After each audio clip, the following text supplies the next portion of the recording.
Bonjour tout le monde. Alors aujourd'hui je reviens pour répondre à ma foire aux questions.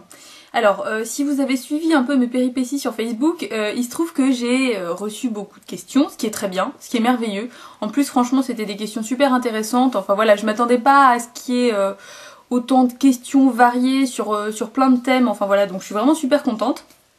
Sauf que bien évidemment, comme c'est des questions intéressantes, c'est des questions auxquelles j'ai envie de faire une réponse quand même à peu près correcte et à peu près développée, et que je me suis rendu compte que vu le nombre de sujets abordés et vu le nombre de questions, ça allait être compliqué de faire une vidéo pas trop chiante en y répondant à toutes en fait.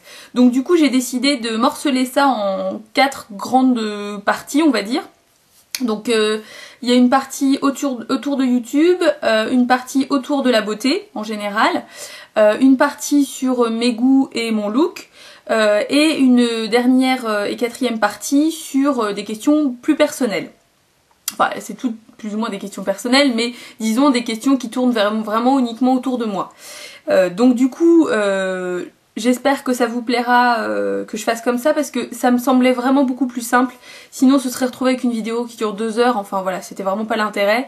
Et puis j'ai pas envie non plus de du coup faire des petites réponses toutes pourries juste pour que ça case en 15 minutes quoi. Parce que là franchement vous verrez hein, quand vous aurez vraiment vu toutes les questions qu'on m'a posées que c'était vraiment pas du tout faisable en 15 minutes ou moins. Donc aujourd'hui on commence et j'ai décidé de commencer avec la partie sur mes goûts et mon look. Donc c'est parti.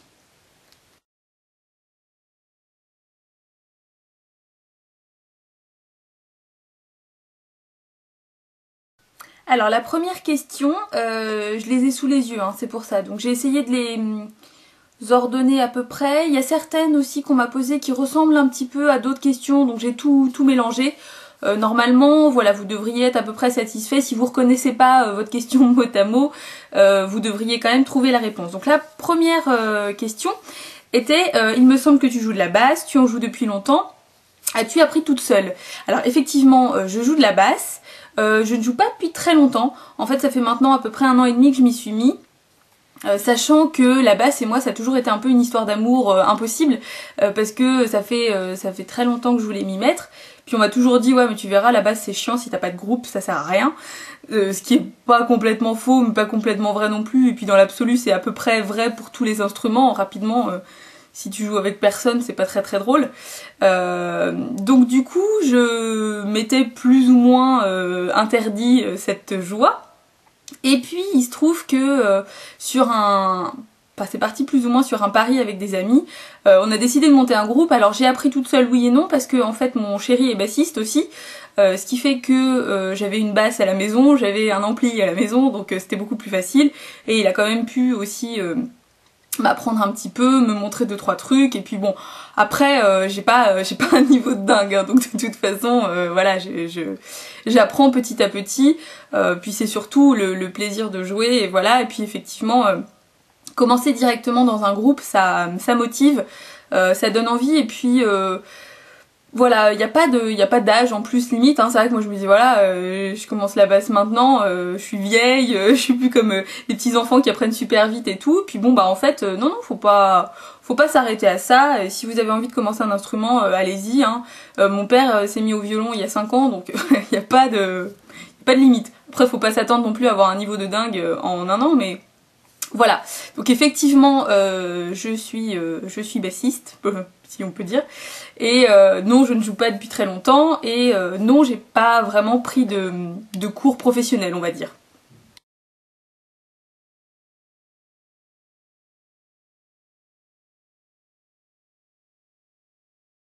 Alors deuxième question, quel autre domaine artistique apprécies-tu, à part la musique bien sûr, que j'ai couplé avec une autre question qui ressemble un peu, qui est as-tu d'autres passions que le maquillage et la beauté? Oui, bon alors après c'est à part la musique c'est quand même un petit peu ballot parce que c'est vrai que c'est quand même, je dirais peut-être ma deuxième passion si ce n'est la première, parce que j'aime en faire et j'aime beaucoup en écouter, mais je dirais après tout ce qui est visuel en fait. J'adore le cinéma, j'aime beaucoup la photo aussi, mais après voilà j'adore la peinture, j'adore la sculpture, ça dépend des styles en fait, mais disons que je suis très sensible à tout ce qui est artistique et créatif. En fait, à partir de ce moment-là, ça ouvre le champ des possibles à pas mal de choses. Mais oui, c'est vrai que tout ce qui est travail de l'image, travail sur le corps aussi, c'est des choses qui me parlent. Donc voilà, si je devais vraiment retenir deux choses principales, on va dire, ce serait cinéma, photo, mais bon, encore une fois, ce serait vraiment restreindre l'univers artistique à très peu de choses, quoi. Donc c'est bon, je dirais que voilà, ce serait vraiment ça mes principales passions, quoi.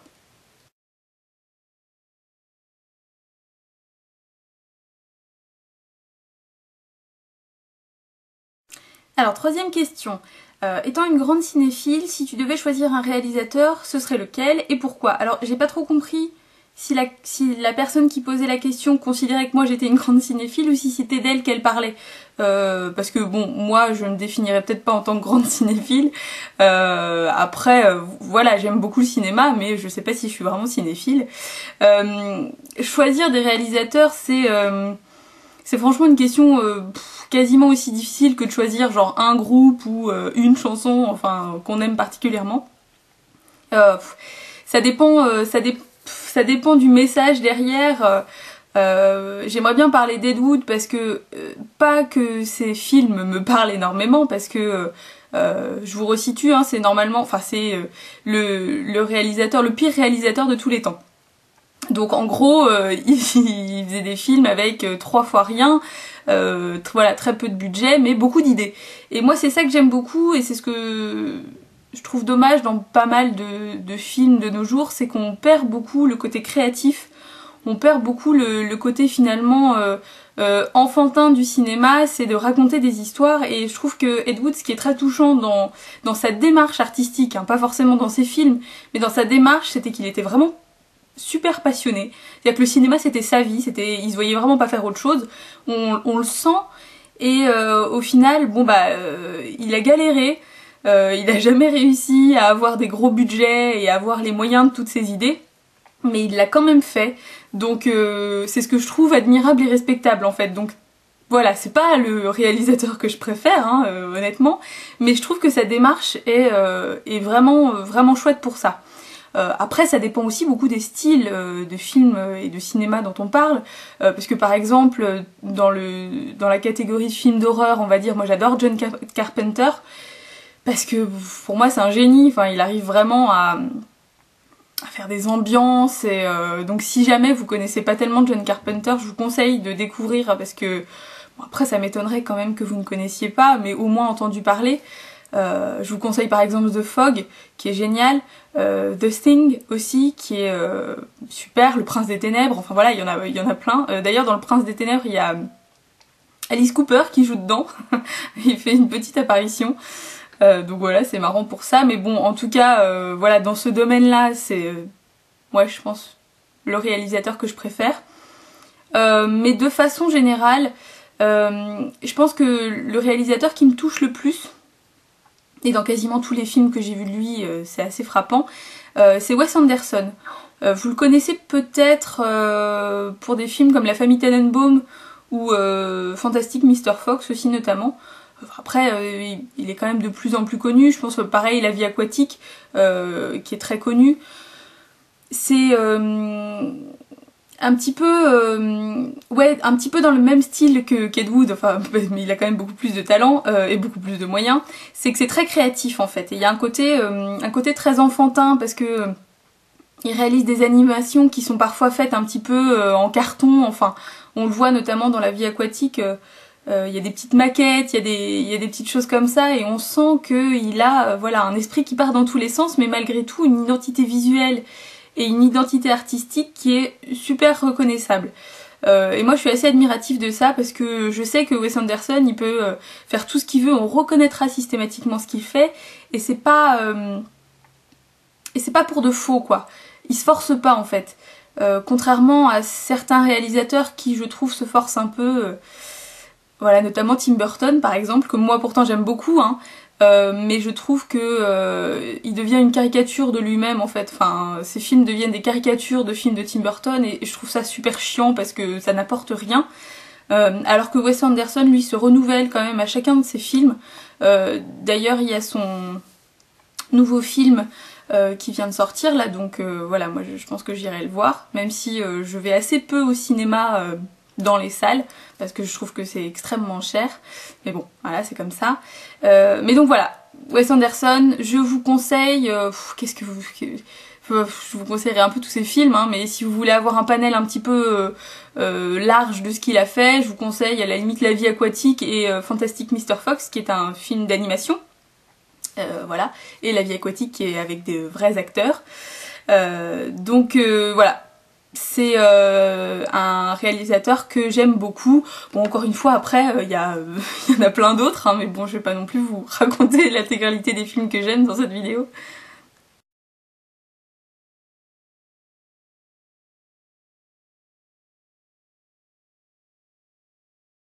Alors quatrième question, on en parlait juste avant, c'était alors quel film de Tim Burton tu préfères?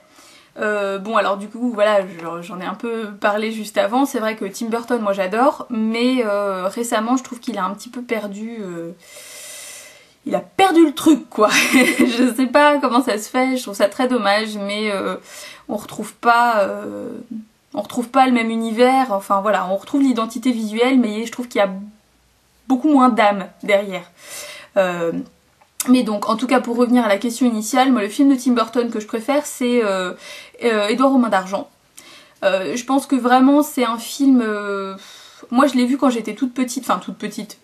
Je ne pourrais pas vous dire de tête l'année exacte de sortie, mais je me rappelle que quand il était passé sur Canal+, mon père l'avait enregistré.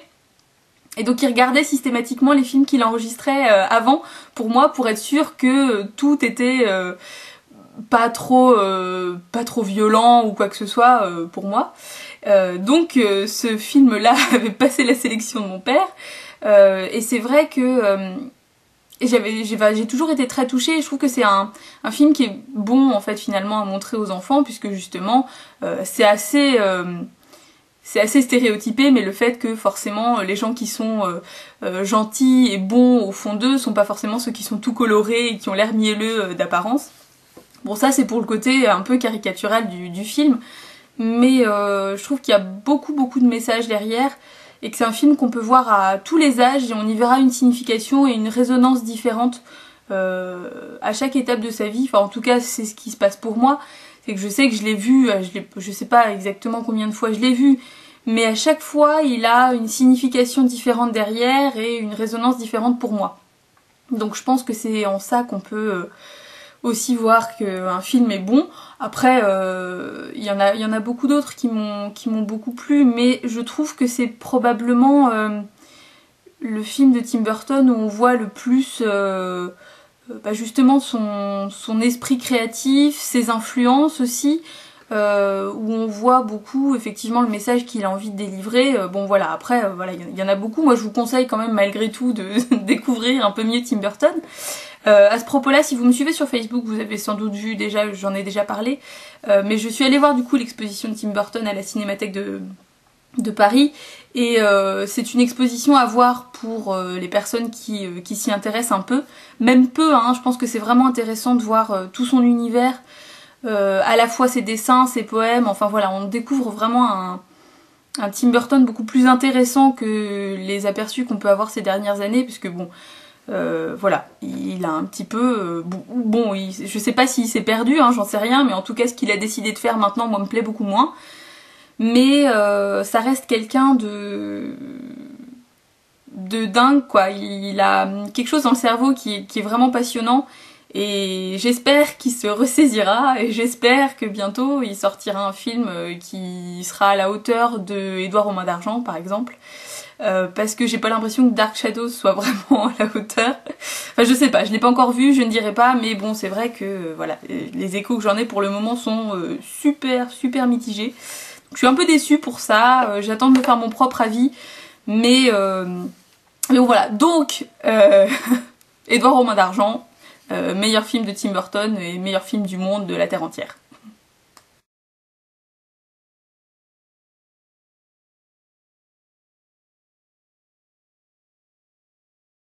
Alors, cinquième question, rien à voir avec les arts, enfin en tout cas pas avec le cinéma, mais avec les arts quand même, puisque c'est une question qui concerne mes tatouages. Donc j'ai eu beaucoup de questions là-dessus. Hein. Là j'ai as-tu d'autres tatouages, si oui, où et quoi, as-tu des tatouages, si oui, combien, enfin bon voilà, les questions tournaient vraiment autour de ça, parce que bon effectivement les tatouages que vous voyez le plus, ce sont mes tatouages au poignet. Il y a marqué True Love, hein, moi je peux pas vous le montrer dans le bon sens, sinon il faut que je me lève, enfin ça va être un bordel pas possible. Voilà, donc ça c'est mon premier tatouage, enfin il y en a deux mais bon je les ai fait en même temps, voilà, que j'ai fait il y a 2 ans, peut-être quelque chose comme ça je crois. Et puis j'en ai un autre que vous ne voyez pas ou que vous voyez assez peu, puisqu'il est ici quelque part derrière. Je veux pas vous le montrer, hein. je vais pas me foutre à poil pour vous le montrer. D'autant plus que j'ai posté une photo sur Facebook, donc si jamais vous cherchez un peu, vous trouverez. Et c'est un kraken. Donc voilà, ça m'en fait, ça dépend comment on compte, mais 1 ou 2 quoi. Enfin 2 ou 3, enfin bref. Voilà, j'ai jamais vraiment fait de vidéo en particulier sur mes tatouages, parce que j'y vois pas trop d'intérêt. J'ai posté la photo sur Facebook parce qu'on m'a beaucoup posé la question, principalement quand j'étais en train de le faire en fait, parce qu'il faisait chaud à ce moment-là, c'était l'été, donc on voyait des bouts en fait qui apparaissaient. Puis moi je sais que j'aime bien aussi voir les tatouages des autres, et puis c'était l'occasion aussi de faire de la pub pour mon tatoueur qui est très bon. Donc voilà, c'était l'occasion, mais sinon voilà. Bon après je trouve ça bien d'en parler aussi parce que il se dit beaucoup de choses sur les tatouages. Beaucoup de conneries, et souvent dites par des gens qui sont pas forcément tatoués. Moi je me rappelle que par exemple quand j'ai commencé à penser à me faire mes tatouages au poignet, même si je connais déjà pas mal de personnes qui sont tatouées, je m'étais quand même renseignée vite fait sur internet quoi. Et ça c'est franchement la pire connerie à faire, parce que rapidement vous tombez sur des forums style Doctissimo par exemple, qui est un petit peu l'antre de Satan, hein, je pense, Doctissimo, dans le genre mauvaise idée, c'est un petit peu, ça se pose là. Et forcément, on y voit des trucs comme quoi on va choper des maladies atroces, comme quoi c'est un suicide social, enfin voilà. Donc non, hein, renseignez-vous auprès de personnes qui sont mieux informées, c'est-à-dire auprès des tatoueurs, si vous avez des questions, si vous avez des inquiétudes ou des choses comme ça, mais en tout cas, renseignez-vous, et puis il faut pas perdre de vue le fait que le tatouage pour moi c'est de l'art aussi, donc voilà, ça se respecte, effectivement...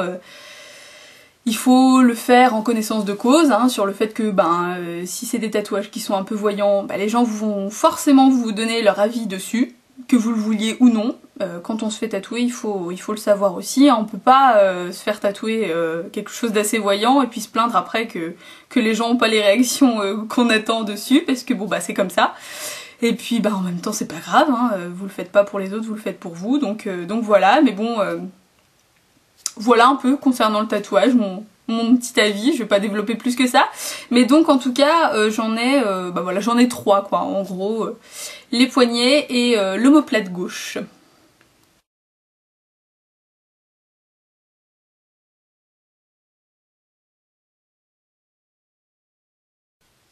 Bon alors là on arrive aux dernières questions qui sont tout un paquet de questions autour de mon look.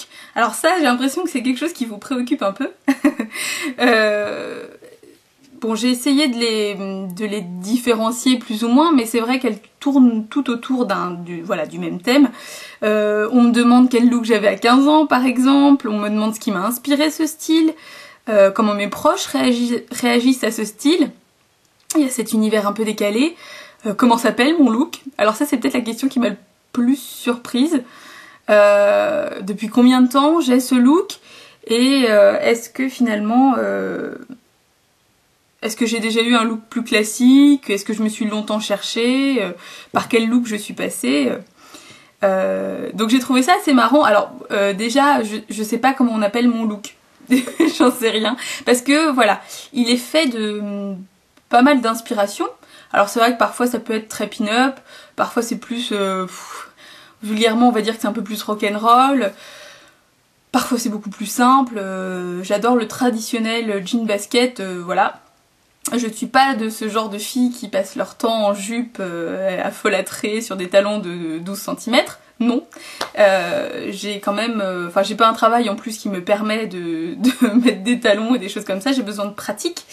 Donc après, mon look s'adapte un peu à mon humeur, un peu à ma journée, ce que je vais faire, si je travaille ou pas, si je sors ou pas.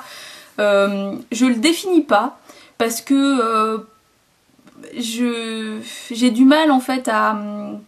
ça fait très cliché, mais j'aime pas mettre des étiquettes. Non mais c'est pas ça, mais c'est surtout que je m'inspire de vraiment beaucoup de choses. Et je peux passer de quelque chose de radicalement pin-up un jour, on va dire, et de plus gothique le lendemain, enfin j'en sais rien. Voilà, quand je mets des noms sur la façon dont je m'habille, je trouve que ça fait bizarre parce que ça me correspond pas complètement. C'est-à-dire que moi, ce qui me correspond, c'est un mélange de plein de choses. Et moi, c'est ce que je vous conseille de faire, par exemple, parce que du coup, je sais pas si peut-être que cette question sur comment je définis mon look, c'était pour chercher des inspirations dans ce style-là. Bah moi, je vous conseille de regarder partout, de vous inspirer de tout, de musique, de cinéma, de photos, de podium, de choses comme ça. Enfin, quand je dis podium, je parle de la mode, hein, pas du magazine. Je sais pas si ça existe toujours d'ailleurs, enfin bref. Voilà, je vous conseille de vous inspirer de plein de choses. Justement, du coup, à la question, alors c'était qu'est-ce qui m'a inspiré pour avoir ce style, si c'est une copine ou une star ou... non, pas vraiment. Je pense qu'effectivement, ça a peut-être été plus inspiré par la musique, c'est-à-dire le visuel de certains groupes que j'aime ou choses comme ça. Mais ça fait longtemps maintenant que on va dire j'ai ce style là, enfin je sais pas, ça s'est fait vraiment naturellement en fait, j'ai vraiment pas réfléchi genre un jour je vais m'habiller comme ça puis voilà c'est comme ça. Je pense que c'est aussi pour ça du coup que ma famille le vit très bien, parce qu'ils me connaissent en fait et que c'est un look qui je pense en tout cas est très cohérent avec ce que je suis, donc ben inévitablement non ça les choque pas. Bon alors évidemment voilà ma mère me fait des remarques du style oh là là machin léopard un truc comme ça. C'est ma mère quoi, c'est normal. Une mère c'est toujours ça fait toujours attention à ça, enfin disons qu'il y a toujours des petites remarques là-dessus. Maintenant je pense que ça la fait plus rire qu'autre chose, enfin elle fait plus attention. Après même par contre si je sais pas, je vais voir ma mamie par exemple, on va dire, on va mettre un cas pratique. Je vais faire attention aussi parce que le but est pas de choquer, le but est pas de perpétuellement interpeller non plus, hein. Moi le but c'est que je sois à l'aise avec ce que je suis, mais j'ai pas non plus envie d'agresser les autres, donc voilà, je vais pas me ramener super lookée à un repas de famille par exemple. Enfin je sais pas, il faut s'adapter aussi aux situations, hein. C'est pas une question de ne pas être soi-même, mais c'est juste que voilà, moi je m'adapte, c'est pareil hein, au boulot, j'arrive pas non plus super lookée avec des fossiles de 2 km, enfin voilà quoi. C'est pas le but du truc, ce serait inutile, enfin voilà, donc non, puis voilà, non, effectivement concernant les inspirations c'est très vaste, mais il n'y a pas eu une personne en particulier, non. Je re-regarde du coup, oui depuis combien de temps j'ai ce look, non j'en sais rien, hein. Là je sais pas, ça fait peut-être 10 ans plus ou moins que je me suis un peu trouvée, oui parce qu'effectivement après je suis passée par plein de looks différents, non mais j'ai testé des trucs hein, comme à peu près tout le monde je pense, parce qu'on se réveille pas un matin en se disant ça y est je me suis trouvée. Forcément, je pense qu'on trouve vraiment son look et son style à partir du moment où on a un peu évolué aussi soi-même. Je suis pas tout à fait dans le même état d'esprit que quand j'avais 15 ans par exemple, donc non effectivement je suis pas habillée pareil. Parce que pour moi c'est un tout, hein. Enfin c'est pas juste une question de vêtements, c'est une question de personnalité. Mais ouais j'ai fait des trucs débiles, hein. Je me suis baladée avec des menottes sur mon jean quand j'étais au lycée. Je me rappelle avoir fait un sketch pas possible pour que ma mère me paye un t-shirt qui était à moitié découpé avec la moitié de la tête de la reine d'Angleterre et de l'autre côté c'était une moitié de tête de mort, je crois un truc comme ça, et elle voulait pas évidemment. Je sais plus quel âge j'avais, enfin bon voilà. Voilà, on fait tous des conneries, hein, puis bon faut tester, puis c'est surtout qu'il faut se marrer. Après franchement si j'avais eu un look super mature à 14 ans, ce serait pas très drôle de regarder les photos maintenant, donc voilà, mais un seul conseil Inspirez-vous de tout, mettez vraiment en avant votre personnalité et pas la mode en premier lieu, je pense. Et puis restez cohérent. Cohérent avec ce que vous êtes et cohérent aussi avec votre corps par exemple, parce que une mode c'est très chouette, mais si elle n'est pas adaptée à la façon dont vous êtes foutu, ça sert à rien. Voilà, par exemple, moi je sais, je fais pas un 36, donc je vais pas mettre des super mini shorts ou des machins, des trucs comme ça. Je vais trouver une façon de m'habiller qui m'ira, qui sera un peu dans le même style, mais non, je vais pas appliquer des modes ou des choses comme ça si je sais que ça m'ira pas. Et il faut se mettre en valeur et donc il faut s'adapter un petit peu quoi. Donc voilà, je pense qu'on a fait le tour de la question sur mon look, mais voilà, ça m'a fait rire en fait de voir un petit peu. Je pense que même la question concernant mes proches, ça m'a fait rire aussi parce que oui, forcément j'ai eu des remarques, hein, ah une vernis à ongles noirs, machin. Ouais, bon voilà. Maintenant ça me fait rire. C'est vrai que quand j'étais plus jeune, ça me faisait chier parce que voilà, laissez-moi être moi-même. Bon, maintenant je pense qu'effectivement ma famille a fait le tour quoi. Ma famille sait que je suis comme ça et que c'est pas prêt de changer au final.